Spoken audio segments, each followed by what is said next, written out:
With the recent good news about J.C. Jackson's health, the Chargers finally find themselves loaded at the cornerback position, but who will be CB1 in 2023?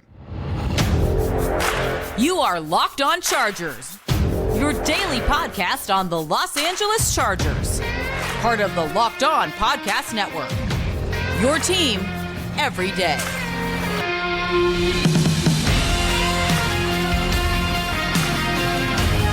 What is up, and welcome into the Locked On Chargers podcast. I'm your host, Daniel Wade, joined as always by my co-host, David Drogemeyer, and we've been covering the Chargers together now for 7 seasons, but this is our 5th season as a host of the Locked On Chargers podcast, bringing you your team every day.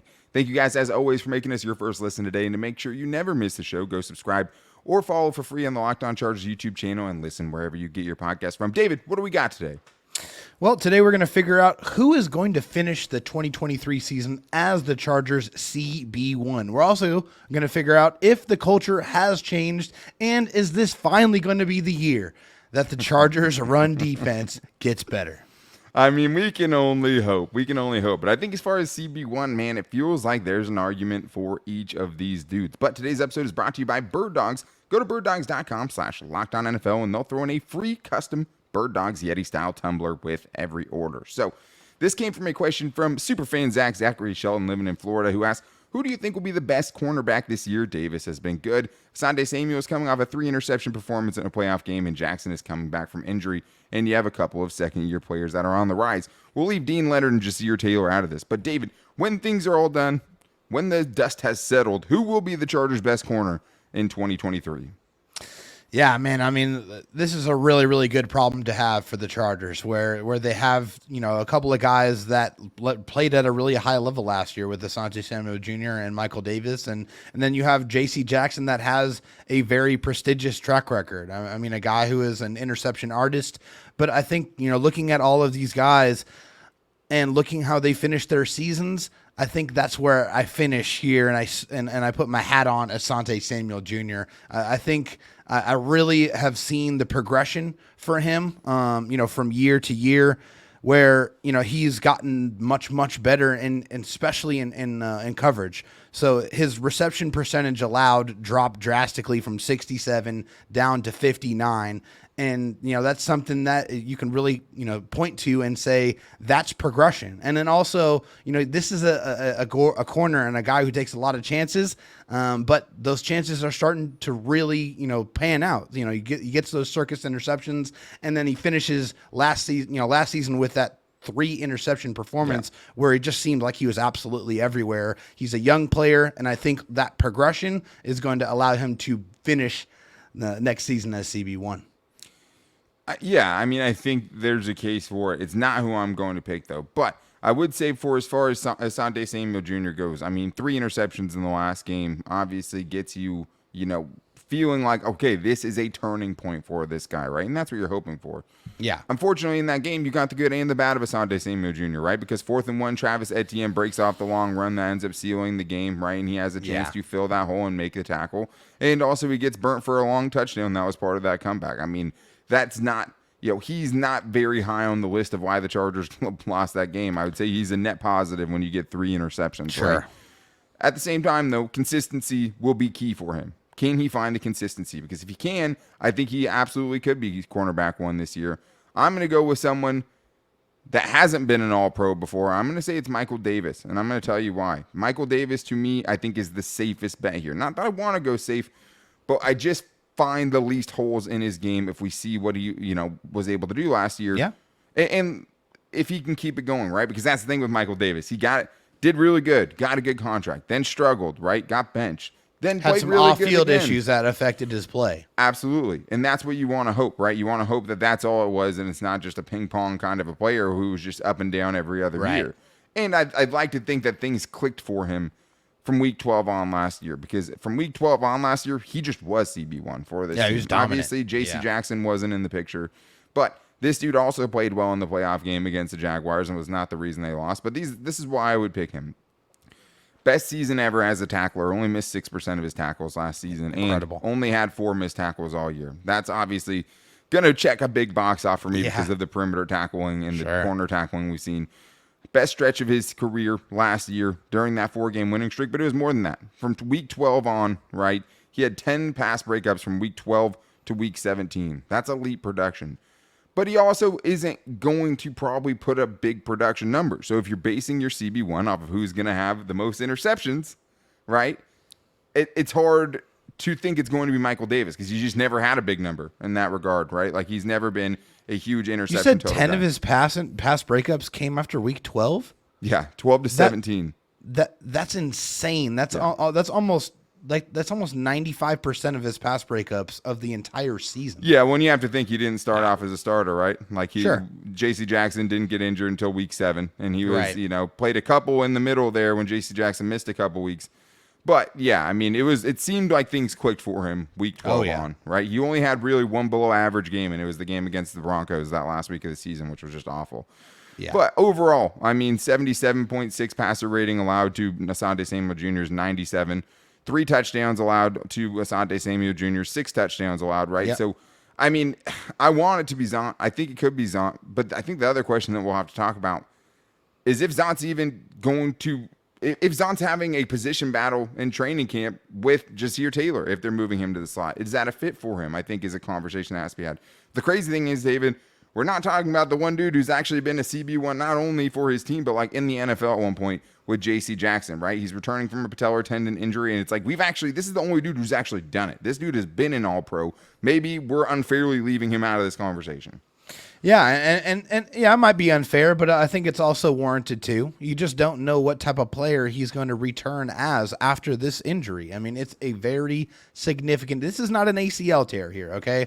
I mean, this is a ruptured patellar tendon. This is an injury And that more, could be too. a career ender. Yeah, exactly. There's multiple things that got torn in that knee during that game. So yeah, that his knee was shredded up, so I mean it had to get repaired completely. And we saw all the videos, we've seen all the hype, we've read all the fluff pieces on J.C. Jackson, but at the end of the day, he's gonna have to put those pads back on and go out there and dominate like he has done before we can say confidently that the J.C. Jackson the Chargers signed is here and he's ready to go out there and perform, because the track record of success for him when he's not injured, it's definitely there. He's never allowed a reception percentage over 55% in his career, and he had his last 3 seasons where he had at least 5 interceptions in each of those seasons. So if J.C. Jackson is right, and he is 100%, and he's playing with that swagger and that confidence while understanding the playbook, because, that's one of the things he was able to do while he was out, was put his nose in that playbook and go all over the mental reps so that when he does get back on the field and his body is right, he can match it up with the mind, go out there and not think, go play fast and go be the J.C. Jackson the Chargers signed up.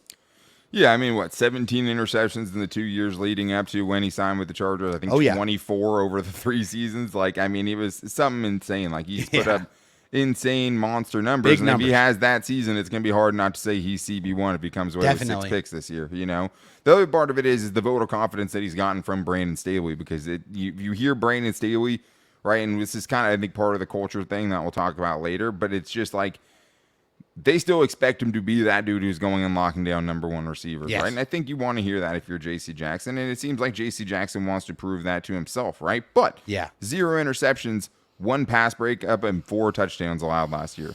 The hard thing to parse is how much of it was he was never really healthy, right? Ever since that's what I think. Ankle injury, right? And the ankle non-injury that was a growth that he got taken off and shaved down and never looked the same after that. Who knows? Really weird situation. But he never looked like that dude once in a regular season. Not in a regular season game, right? Yeah. He gave up a passer rating when he was targeted of 152.4. So which is darn near perfect. Yeah, exactly. I mean, he was basically, the best quarterback of all time, only when people were targeting him. So it's just one of those things where it's like we have to see it, right? And I think that's why neither of us went with it. The Michael Davis thing, though, is a little scary, because if he is CB1 this year, you'd like to wish that he would be here after this year, right? Because he is a guy who is going into the final year of his contract. Why didn't the Chargers extend him to try to help free up cap space this year and keep their best corner down the stretch last year? It's a great question, but it doesn't feel like it's going to happen right now. We're going to talk about that coming up right after this with the Locked On Chargers podcast, part of the Locked On Podcast Network. I do need to tell you guys, though, about something I'm very excited about, and it's my Birddogs because bird dogs are shorts and joggers or whatever you're looking for that also look great, but most importantly, feel great. I love the bird dogs that I've gotten. I was so happy to get my box of bird dogs. I've been wanting them for so long. I got them finally, and I couldn't be happier with them because, I mean, they're about as multi-use as it gets, right? Not only are they stretchy, breathable fabric that is moisture wicking and sweat wicking, even scent wicking, right? They'll make you even smell better than you would with natural shorts, but also they look good. I've worn them out to play golf. I've worn them out to dinner. My wife allows me to wear them out of the house, which is not something that happens very often with shorts, even though I live in freaking San Diego. But bird dogs are just the best, and it's not just the shorts. You can go with the khakis, you can go with the joggers. They have everything that you're looking for over there, and you don't want the boxy shorts that are going to make you look like a Lego person. So I'm wearing my tight wads, but right now you could go and get some Lunchman Larry's or some Gabe Ruths. They also have the best shorts and names in the game too. But go to birddogs.com/LockedOnNFL and enter the promo code LockedOnNFL for a free Yeti-style tumbler with your order. That's birddogs.com/LockedOnNFL for a free Yeti-style tumbler. You won't want to take your bird dogs off. We promise you. Let's get back into this Chargers mailbag, and shout out to you guys again for coming with all of the great questions that led to not only the 2 shows between yesterday and today, but maybe even future shows. We had more questions we still couldn't even fit on this one. So shout out to you guys. Shout out to Superfan Zach. Shout out to everyone who hit us up at Locked On LAC. And that's just for today. I mean, we'll be back with you guys on Monday, as we always are, with some guest interviews potentially with the latest news. Maybe Justin Herbert gets that contract signed, but whatever is going on, we will be back with you guys to talk about it. But let's get back to these Charger mailbag questions, because I have a question that goes really good with what Zach was asking from Matlock season, and that is Scott Matlock season. Another Scott Matlock staying out there. Why has nobody talked about Vato getting extended? Criminally underrated. Well, I just told you about how I felt about it, but David, this is something we did talk about. Yes, we did, and it's something that we advocated for. I mean, it's something that seemed like it was going to make too much sense, because not only was it saying, hey, I'm going to reward one of my best players, one of my best defenders, it's also a way to lower his cap hit for this year to allow more flexibility. So I just don't understand it. I don't know if, and we don't have any inside sources, right? So we don't know if the Chargers broached this, this conversation with Michael Davis and his people, but it did seem like this was something that would make way too much sense just because of the uncertainty of what's going to happen next year. You would want to have this guy locked up, a kind of a homegrown Charger, a guy who was an undrafted free agent and a guy who really found himself and turned into one of the better corners in the league. Yeah, I mean, I want to think it's because, hey, you were $60 million over the cap after all the restructures in 2024, right? So, are you going to add more money on top of that? But that would have been something to, lessen the need to make those giant restructures, right? Because if they would have extended him this offseason, you could have taken some of the money he is about to make in this upcoming year in 2023 and pushed it to 2024 and years past that, right? Because if he's CB1 this year, you're just straight up not going to be able to afford him after this year, right? And that hurts. Even, if you have Asante Samuel Jr. and J.C. Jackson still under contract, it's not as devastating, as some of these other positions after this upcoming season. But still, I mean, it would be nice to have him locked up. I understand because, he has been a little bit polarizing as a player. He got his last contract, didn't play as well after. I had the off-field stuff that, wasn't a big deal, legally or anything like that, but just obviously took him off of his game, and understandably so. I think a lot of us could relate to what he was going through in his personal life at that time. Absolutely. But I just think he's such an easy player to root for, right? Oh, definitely. He is a fun dude, and you see the confidence level growing in him, and I think the Chargers should have absolutely extended him this offseason, even though, that isn't what ended up happening. Well, he's a prototype player, Daniel. I mean, he's just like, when you look at a corner and how you want to create that type of corner, the size, the length, the speed, Michael Davis has all of those attributes, and he was able to put it all together, and he played at a really, really high level, and there's not really many things that make you feel like he can't replicate that success for at least another season or two. Well, and the nice thing is, you've seen him get so much better. Michael Davis used to be the bane of our existence. Turn your freaking head around, dude. The ball's coming. We said that so many times. So many times. And then it was hey, he couldn't tackle, right? And then I forget what season it was, but he basically said, I talked with the coaches, and they said basically go out with, an F it mindset where I'm just going to, go all out on these tackles. And, ever since then, the dude's been a much better tackler. He's been much more just, but I think that's the one thing, too, is, being a better tackler and being a good run defender are two different things, which is like Asante Samuel Jr., a much better tackler than he once was, but still has problems filling the right lanes in the running game. So that could be part of it too. But one of the biggest things this season is just going to be what they're going to get from their head coach, Brandon Staley, and how much trust we have in Brandon Staley going into this season, which is great because we actually have a voicemail that we're going to get into, which is basically just talking about, hey, Brandon Staley, how do you feel about him? Because there's been a lot of good things, right? 2 winning seasons, all those things. But at the same time, like, we all know how last season ended. How should we feel about it? Let's hear what Darren has for us. Hey, guys. This is Darren from Florida. I'm really excited for the season. But my one major concern is Brandon Staley. I used to be a huge fan of Staley, but when he played our premium starters for no reason in the last game of the season, and because of that, we lost Mike Williams for the playoffs, and then the embarrassing collapse in the playoffs, I personally lost a lot of confidence in him. Just wondering, what's your confidence level with Staley right now? Hey, thank you, and keep up the great work. Go Chargers. Appreciate you, Darren, calling in. And anyone who wants to call in, you always can at 323-524-7924. Send us a 30-second question. We'll get you on the show. What do you think, David? This is a big question going into the season. We've talked about Staley as the defensive mind recently, but what is your confidence level in head coach Brandon Staley going into this year? Yeah, I mean, I think when you're looking at Brandon Staley, the winning seasons are nice. I mean, those are good things. But the defense definitely hasn't lived up to expectations. I think that's one of the things that you have to factor in to the equation. He's dealt with a lot of injuries. He's been able to weather those injuries, and he was able to take the Chargers to the playoffs. But there are still some of those questionable personnel decisions and some of those things where he just felt like, man, they still almost lost that game. And then, of course, like you mentioned, what happened in the playoff game, that's something you have to factor into the equation as well. So I think if we're talking about on a scale to 1 to 10 where my confidence level is, I'm probably sitting at around a 6. I know you're coming, you make the playoffs here, but I think expectation wise, you weren't supposed to just make the playoffs. You were supposed to make the playoffs and then do damage and win playoff games, and that didn't happen. And so right now, I'm very much in a you need to prove it to me mode, and I need to see it before my confidence level is going to rise. But I think a 6 is where I'm at. It's so tough, man, because there's seriously times where I feel like Brandon Staley is such a good coach. Truly a good coach, and communicates well, right? The players respect him, all of those things, But then you have the Week 18 situation, and you have him saying he'd play his starters again if he had the chance, right? You have him as a defensive mind not being able to hold on to a 21-point halftime lead in a playoff game. So, it just, I don't know. It's so hard what to make of a man because I think this dude really could be a good coach. I'd like to chalk things up to just, hey, you have to let coaches kind of grow into themselves a little bit. I still feel pretty confident in Brandon Staley. I still feel like, hey, you took that team 10-7 last year with the injuries they had is so impressive, man. Yeah, major and I know injuries. they have Justin Herbert, which is always going to put the expectations super high. But Philip Rivers was a great quarterback too. We saw 5-11 Philip Rivers seasons. We saw 4-12 Philip Rivers seasons where he played in every game because he was the NFL's Iron Man. Just because you have a great quarterback doesn't always promise you everything.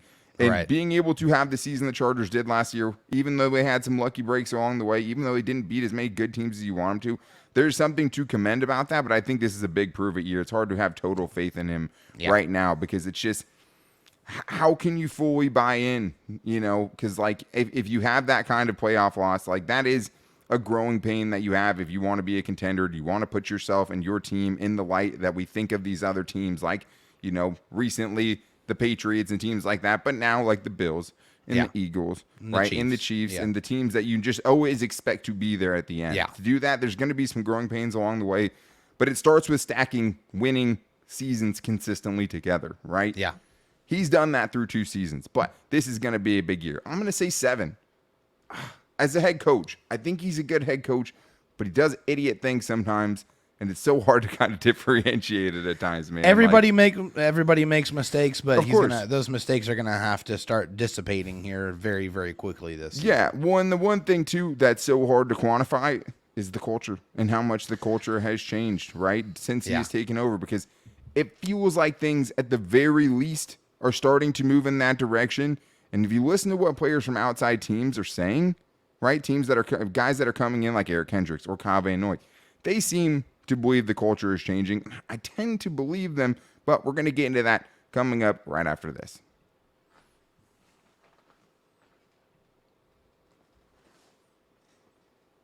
All right. Well, we have to continue this Chargers mailbag here because we have so many good questions. That's truly hard to get into all of them. You guys really came through for us. We didn't have to put a questions post out today. We just had that many good questions to talk about, including this one from JT the Nut. Great Twitter name. Has there been a culture change with the Chargers? It seems like things are extremely positive. David, this is a hard question. It's tough to quantify for sure. What would you say if you had to answer that?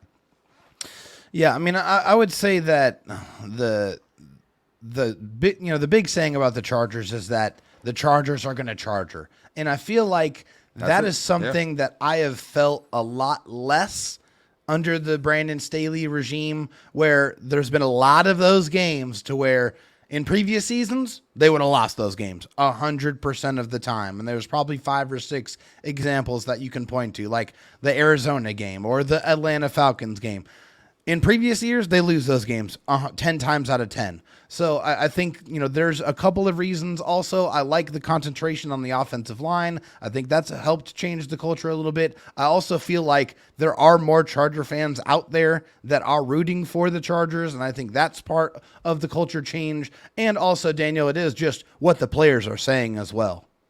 Yeah, and the players that have spoken about him always say the right things, but it wouldn't be the first time we've seen players speak on culture, right? Like, we've seen many players talk about culture in years past, and it's just something that you always have to take a little bit with a grain of salt. But I think the messenger is important as well, right? Who is actually saying these things? So I think you look at what you heard from Eric Kendricks this year when he comes in and he just basically just complimenting how good the culture was and how surprised he was when he got here. Like, that means more to me, holds more weight with me than, guys that are in the building saying it. It does feel like things are more positive. It does feel like things are changing. And you also have Kyle Van Noy from last year, right? And he said this on Twitter. I haven't said much to the media this year. I'm staying low key, but I think all y'all need to give some props to Staley. Obviously, we just only made the playoffs, and I get that we still have a long ways to go. But y'all was hate, and he kept us together, injuries, and stayed the course. Culture is what your players think of you to an extent, right? And the players believing that things aren't going to go wrong. But when you're talking about charging, this is why it's hard to buy into the culture change, or at least a full change having already happened, right? Is like, if you're talking about charging is how do you have a good situation and screw it up, right? Yeah. And in most scenarios, that's having a lead and finding a way to blow it. They've blown way less leads. If you go back and look at that Justin Herbert team of 2020, that team had a ton of leads and blew a ton of leads, like almost a historic pace of blowing leads in the 2020 season, right? That was not the storyline with this Chargers team until obviously what happened to the Jaguars in the playoffs. But the other thing is too is charging, right? Week 18, you have the playoffs locked up. You can gain nothing. You have a playoff bid. You have a healthy-ish roster. Yeah. How do you screw that up, right? And they did. And they charged in that game. And they charged in the playoffs. I think the culture is changing, but I don't think it's there yet. But I do think it is absolutely, going in the right direction. That's what Kyle Van Noy said too. It doesn't change overnight. It's going to be a process. And also, the ultimate thing that can change the culture, Daniel, is winning. Winning. If the Chargers win, they win playoff games, they go win that Lombardi trophy, culture is never going to be a question ever again. That's the end game. Culture is a buzzword. It's one of those fluff. Well, charging goes things. away, right? Charging goes away, right? I mean, hey, if you win a Super we're Bowl, sitting here right now with a team that we covered that has never won a Super Bowl championship. So for basically all the teams that me and David like, because we grew up in San Diego, right? That's Padres, right. Chargers. It's kind of our thing. We are definitely fans that are used to being abused. Okay, it's just part of it. But that's my point: is when the Chargers win a championship, all of those questions go away. Yeah, like I said, it feels like the culture is changing. It does feel that way. I would agree with that. The culture is changing. I do think it's changing. It's not necessarily where it needs to be, because you have to be, like I said, if you want to be one of those teams, the teams whose culture gets praised, you have to do it year in and year out. You have to win your division, right? Like, you do those things, things can start to shift, but people are only going to buy in so long to the culture if you're losing. And like you're talking about, it's just the players, it starts to become more hollow, if you're not getting the results. Ultimately, it should be process over results. Life is so much easier and so much better when you win, and problems arise and get much more difficult and a lot more emotional when you lose. Let's get to this next question we have here from PG, who's asking something that'll have a lot to do with how we feel about Brandon Staley after this year, which is it even feasible to say the run defense is going to be better this year? I have always hoped for a shutdown defense, and other teams don't want to play. But on a lighter note, what's the deal with the Derwin button-down shirt at practice? Love the show and appreciate you guys. Derwin wearing a button-down shirt at practice is just Derwin being Derwin. I think That's right. Derwin can do whatever he wants. If there is a deeper meaning, yeah, I mean, it looks damn good. I'll say that. But, David, run defense. It's been a plague, preceding Brandon Staley, but also continuing during Brandon Staley. What do you think here? Yeah, I mean, I think there are some reasons why you can feel like this run defense can get better. I feel like if you have a healthy Joey Bosa on one side and you got Khalil Mack on the other, your edges are going to get much better, and they're going to get a lot more explosive and a lot more, a lot stronger. And I mean, Joey's got great hand usage, so being able to control the edges. Also, Eric Kendricks in the middle, who has been a very, very good run defender. He also understands this defense. He's a very strong communicator. I think he's going to help with a lot of those alignment issues that the Chargers had last year. And you just have to hope for better tackling on the perimeter. I mean, those corners are a big part of the Chargers' run defense. I mean, they have to stay connected, and they have to do their job. And they got to get the running backs on the ground. But I think there are some things and some reasons why you can be optimistic that you will see an improved run defense this year. I'm not convinced. I mean, honestly, like the thing is like I didn't say I was convinced. I just said there's reasons that you could. Yeah, see some but improvement. no, I'm just answering the questions, right? Like, I mean, yeah. Is it feasible to say the run defense is better this year? Like, I'm not convinced that it will be a lot better this year. Like, it's tough, man, because like I don't see Brandon Staley switching the scheme up enough to make their run defense a strength. If you're looking at the additions, it's really only Eric Kendricks, and I love the Eric Kendricks addition. But like, it's one of those things with the Chargers where it's like, how many years can you think this is the year where it gets a lot better? Yeah. Probably said the same thing about special teams last year, right? And the special teams made a gigantic leap. But run defense is a little different. It's much more, how physical are you? How well do you tackle? Not only how well does your front tackle, how well do your DBs tackle? Yeah. How good are you on the perimeter, right? All of those things are like, that's a ton of questions. Like, I think you're hoping that Eric Kendricks can not only help be an upgrade over Drew Tranquill as far as being a run defender, but I think what you're hoping is that he can help everyone be where they need to be to limit the big explosive runs. Like if the Chargers just didn't give up, so many 40-plus freaking yard they'd be runs, in so much better shape. Yeah, they'd probably be at least an average run defense team, And I'll take that. Yeah, I'll take that right away. But I like, you didn't make really any additions to your defensive line outside of Scott Matlock, right? Who's, I mean, I'm not going to put, charge improving the run defense to him as a rookie. I mean, he's going to take a grown man's job. I mean, I don't think he's not going to try to single-handedly make their Chargers run defense better, having heard him speak. But that's a lot to put on a rookie, obviously. He's taking souls. Yeah, he's soul snatcher, right? That's what Scott Matlock is. He's a scary, scary man. But, like, I think I'm kind of still improvement mode. Like, I do think I definitely need to see it. I'm not saying that right now that it's going to definitively be better, but it's just where the additions, like, why are they better? Like, Joey Bosa's health, Eric Kendricks, and then what? You know what I mean? Because that's kind of where we're at. Like, because there weren't any other additions. Hopefully, I want to see if Gerard Clark can make some noise in training camp and see if he can, carve out a role in the interior of that defense. He's a giant such a hard time just making the team, though, bro, because they went and signed Nick Williams as well. And he's like the seventh defensive lineman at this point, Yeah, they got a ton of bodies in that room. It's going to be a very, very, very competitive battle. But like we said, it's a very much a team effort. Real quick, though, Jeff Dodds did sneak in. He's been a Charger fan for 21 years, wants to know which game to go to this year. David, who are you saying? Hey, go check out the Raiders game. It's always, family, trust, respect around here. I always want to see the Chargers beat down the Raiders, and I think there's a good chance that you're going to be able to see it. So go check the Chargers and Raiders game out. I'm going to say Bills. Bills, Chargers. I love that, too. Year. That's going to be a great game. I think that's going to be a banger of a game. But that is going to wrap things up for today's show. Thank you to the everydayers out there. We'll be back with you guys on Monday, and next week we're working on some guests to come on the show. If there is any news, we'll be here to talk about it with you guys and also get to some more fan mail stuff because you guys have really, really brought it for us.